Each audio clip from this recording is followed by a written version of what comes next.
100 gram வெள்ளை கொண்டக்கடலை நல்லா கழுவிட்டு 8 மணி நேரம் ஊற வச்சுருக்கேன். இப்போ சுத்தமாக தண்ணியை ட்ரெயின் பண்ணிவிட்டேன். கொத்தமல்லி, வெங்காயம், பச்சை மிளகா, பூண்டு, உப்பு, கொஞ்சம் பேக்கிங் பவுடர், 2 வத்த மிளகா. சுத்தமாக தண்ணியை வடிகட்டிட்டு எல்லாத்தையும் மிக்ஸி ஜாரில் சேர்த்து கொரப்பாக அரைச்சி எடுத்துக்கணும். தண்ணி சுத்தமாக இருக்கக்கூடாது.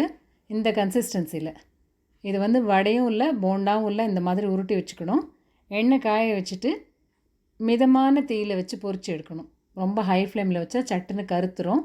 உள்ளுக்குள்ளே ரொம்ப சாஃப்டாக இருக்கும், வெளியில் நல்லா கிறிஸ்பியாக இருக்கும். சூடாக சாப்பிட்டா ரொம்ப டேஸ்ட்டாக இருக்கும். ஆறினா அவ்வளோ சுவை இருக்காது, சூடாக சாப்பிட்டா ரொம்ப ரொம்ப ரொம்ப டேஸ்டியாக இருக்கும். அவ்வளோதாங்க, ஈவினிங்கில் ஒரு யம்மியான ஒரு ஸ்நாக்ஸ். இதை நீங்கள் பணியாரக்கல்லையும் எண்ணெய் ஊற்றி பொரித்து எடுக்கலாம், இதே சுவை தான் இருக்கும். தேங்க்ஸ் ஃபார் வாட்சிங் வேதாஸ் கார்னர்.